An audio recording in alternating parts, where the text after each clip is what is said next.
Matheus, eu sou estudante de Educação Física e eu fui convidado pela Nescaf para falar um pouco para vocês sobre exercício e calor. Espero que vocês gostem. Bom, então vamos lá. Eu acho que todo mundo, da área da saúde já tem uma ideia básica de que a temperatura central média do corpo ela está ali na casa dos 37 graus Celsius. Essa temperatura ela vai ter que se manter nessa faixa justamente para conseguir conservar as funções metabólicas do corpo. Nós somos seres humanos, obviamente, mas nós somos seres homeotermos. Ser homeotermo significa que a nossa temperatura corporal interna ela é praticamente que mantida constante durante toda a nossa vida. Óbvio, a gente vai ter oscilações, e essas oscilações que vão acontecer diariamente, elas normalmente são inferiores a 1 grau Celsius, o que não causa nenhuma alteração. Quando a gente tem alterações de temperatura, seja para mais na hipertermia ou para menos na hipotermia, isso pode causar sim alterações metabólicas e pode sim causar alterações enzimáticas. Um exemplo que a gente pode dar dessas alterações é que quando a temperatura está muito elevada, isso pode causar uma desnaturação das proteínas. A gente regula essa temperatura através de feedbacks que o nosso próprio corpo ele vai nos dar. E é aí que vai entrar, gente, o hipotálamo. O hipotálamo ele está localizado no cérebro, ali na parte do diencéfalo. E no hipotálamo, a gente vai ter uma área que é chamada de área óptica hipotalâmica anterior. Nessa área iriam conter grandes números de neurônios sensíveis ao calor, tanto quanto cerca de mais ou menos de 1/3 de neurônios que seriam sensíveis ao frio. E nessa área, o mais legal de tudo é isso, ela vai receber informações do meio ambiente e do meio interno para poder regular a temperatura. E ela consegue fazer isso porque nós temos termorreceptores localizados em pontos estratégicos do nosso corpo. Por exemplo, na pele vão existir os termorreceptores que vão enviar as informações do meio externo. A gente vai ter também termorreceptores nos tecidos profundos, principalmente ali na medula espinhal, nas vísceras abdominais e dentro ou ao redor daquelas veias que estão na região superior do abdômen. E elas vão enviar informações da temperatura central do corpo. E o próprio hipotálamo anterior ele tem termorreceptores. Então, basicamente, o que vai acontecer? O hipotálamo vai receber essas informações e vai organizar a melhor resposta, seja de geração ou de dissipação do calor. Quando a gente tem um ganho de calor excessivo pela produção de calor metabólico gerado através da prática do exercício físico, ele, acrescentado ao calor do meio ambiente, vai fazer com que a temperatura do nosso corpo ela se eleve. E essa temperatura corporal elevada ela pode chegar ali na casa dos 40 graus Celsius. Quando a gente tem uma perda excessiva de calor, a nossa temperatura corporal ela pode ficar abaixo dos 36,5 graus Celsius. E daí o hipotálamo vai tomar as devidas proporções do que ele tem que fazer. Seja no calor, um exemplo de cada um. No calor a gente vai ter uma vasodilatação. E no caso do frio extremo, a gente vai ter uma vasoconstrição. Grande parte da energia que a gente vai produzir, ela vai ser convertida no calor. E esse calor tem que ser dissipado. Então o calor ele é transferido para o meio exterior através da pele. O sangue vai transportar esse calor até a pele e vai transferir por qualquer um desses 4 mecanismos, seja por radiação, por condução, por convecção ou por evaporação. A radiação ela vai fazer com que o nosso corpo perca calor através de raios de calor infravermelhos. É meio que um tipo de onda eletromagnética. Então o nosso corpo ele vai irradiar esses raios em todas as direções como uma forma de dissipar esse calor gerado. Mas uma coisa que a gente tem que ter noção é que ao mesmo tempo em que a gente vai irradiar calor para os objetos que estão à nossa volta, os objetos também podem irradiar calor para nós pela radiação. O que já na condução, isso o Guyton explica brilhantemente, ele vai dizer que o calor é a energia cinética do movimento molecular e que as moléculas da pele elas são submetidas ao movimento vibratório contínuo.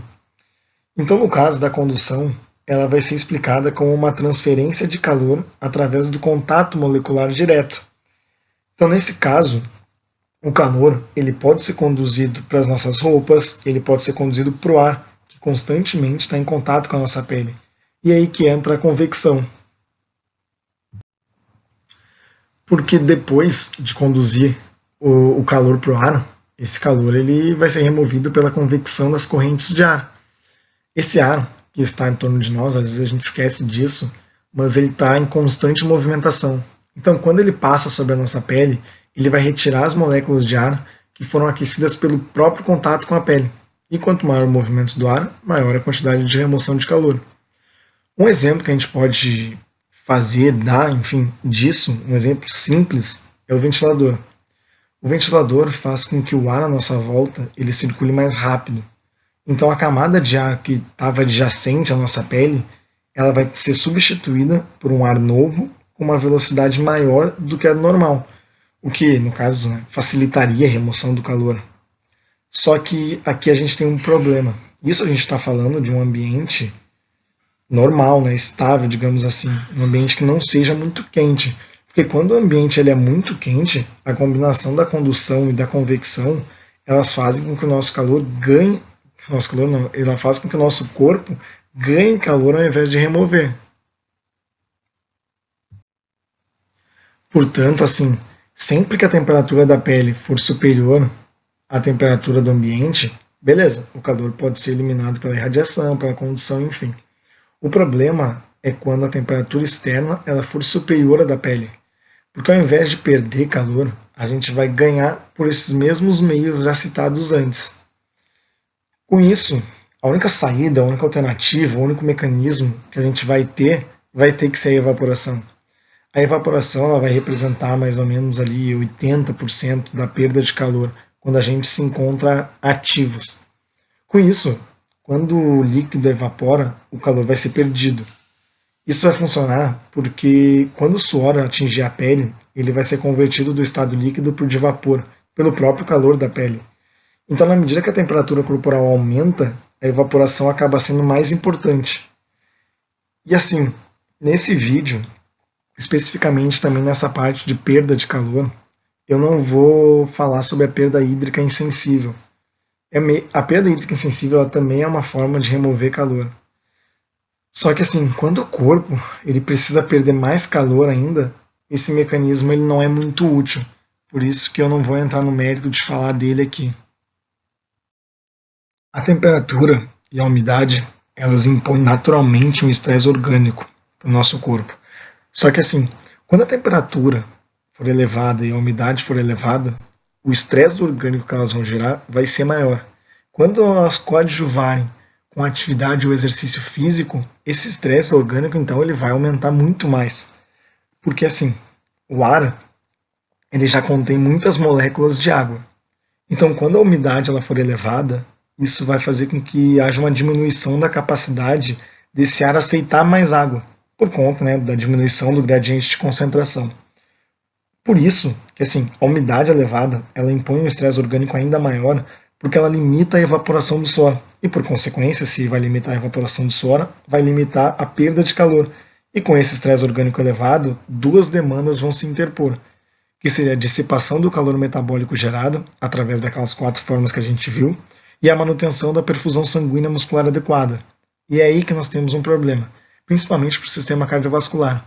Porque assim, os músculos eles necessitam de sangue e de oxigênio para manter a atividade normal deles.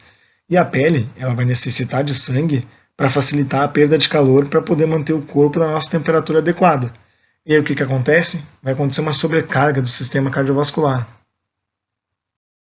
Eu já falei aqui, eu já comentei, enfim, que o sangue ele transporta o calor produzido nos músculos até a superfície do corpo, até a pele, onde ele vai transferir para o meio ambiente. Só que para isso acontecer durante o exercício no calor, grande parte do débito cardíaco vai ter que ser compartilhado entre a pele e entre os músculos. E aí que está o problema.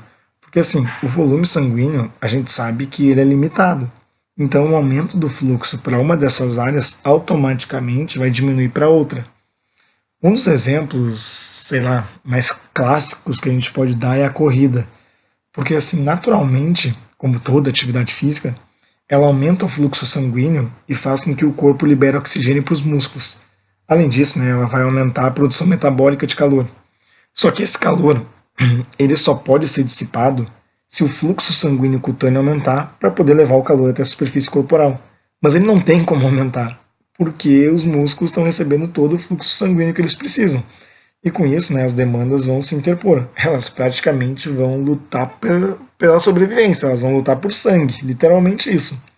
O corpo, o nosso corpo, ele é incrível, ele vai sempre buscar a homeostase. E uma tentativa de manter o débito cardíaco enquanto o sangue está sendo direcionado para a periferia, o sistema cardiovascular ele tem que se ajustar. E aí que vai entrar uma coisa que a gente chama de desvio cardiovascular. No desvio cardiovascular, vai ocorrer uma redução gradual do volume de ejeção e um aumento da frequência cardíaca. A pressão arterial sistêmica e a arterial pulmonar, elas também vão diminuir. Então, assim, essa redistribuição do sangue, ela vai reduzir o volume sanguíneo que retorna ao coração. E como consequência disso, vai acabar reduzindo o volume diastólico final. E por consequência, vai reduzir o volume de ejeção, né? Alguns livros vão trazer a ideia de que o débito cardíaco ele vai permanecer durante a prática de 30 minutos de exercício em ambientes quentes, apesar de ocorrer essa diminuição constante no volume de ejeção. O desvio ascendente da frequência cardíaca ela vai compensar a queda do volume de ejeção durante o exercício. Só que assim, a gente sabe que vai chegar num ponto que o corpo não vai mais conseguir fazer essas compensações. Portanto, nem os músculos, né, e nem a pele vão acabar recebendo um fluxo sanguíneo adequado. E com isso, né, vai ter maior sobrecarga cardiovascular e vai ter problemas na dissipação do calor, o que vai fazer com que haja uma perda do desempenho e um superaquecimento. E como a gente já viu na questão do superaquecimento, vai sim ocorrer alterações metabólicas. Então, seguindo o exemplo dos exercícios aeróbicos, eles tendem a produzir uma maior evaporação, eles tendem a produzir um maior suor. Só que aqui, gente, eu quero fazer um parênteses, porque assim, o exercício no calor, ele faz com que o consumo de oxigênio seja maior e que os músculos que estão sendo trabalhados naquela atividade, naquele exercício físico, eles vão consumir mais glicogênio e vão produzir mais lactato, em comparação àqueles exercícios que são realizados no frio. E isso a gente sabe que acaba provocando aquela sensação de fadiga, aquela sensação de exaustão.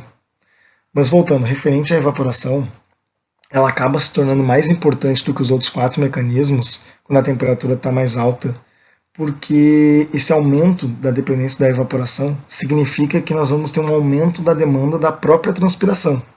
Lembram que lá atrás eu falei do hipotálamo, o hipotálamo, o centro regulador da temperatura?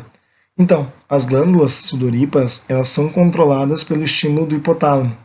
O hipotálamo ele vai receber as informações de que o sangue está com a temperatura mais alta e vai enviar impulsos pelas fibras nervosas simpáticas para milhões de glândulas sudoríparas de toda a superfície corporal. Então, o que vai acontecer? O suor vai ser formado por uma porção secretora da glândula sudorípara. Só que na medida que o suor passa pelo ducto da glândula, o sódio e o cloreto eles vão ser reabsorvidos para o interior dos tecidos e depois para o sangue. Isso, no caso, a gente está falando de uma transpiração mais leve, porque quando a taxa da transpiração ela aumenta, o suor naturalmente vai passar pelos túbulos mais rápido e vai acabar dando menos tempo para a reabsorção desse sódio e desse cloreto. E daí sim, com isso, os níveis de cloreto e de sódio no suor eles vão aumentar. Só que toda essa reabsorção ela acaba não acontecendo com outros eletrólitos, como o potássio, como o cálcio, o magnésio. Eles acabam não sendo reabsorvidos. E assim, é por isso que as concentrações deles normalmente são a mesma no sangue, no plasma, e no suor. Uma coisa que eu tenho que admitir aqui é que quando eu li a primeira vez sobre isso, eu pensei assim, não é possível, não tem como. E depois, lendo mais e entendendo, eu vi que realmente era verdade. Quando a gente faz um exercício intenso em um ambiente quente, a gente pode perder mais de 1 litro de suor por metro quadrado da superfície corporal por hora. Isso é surreal. E assim, o pior é que muitas vezes a gente não compensa essa perda com a ingestão de líquidos. Então, assim, quando a gente compara uma mesma intensidade de trabalho entre 2 pessoas, uma pessoa vai ter um déficit hídrico e outra pessoa vai ter uma hidratação constante durante essa intensidade de trabalho. A que tem o déficit hídrico, ela tem uma maior frequência cardíaca. Isso é comprovado já.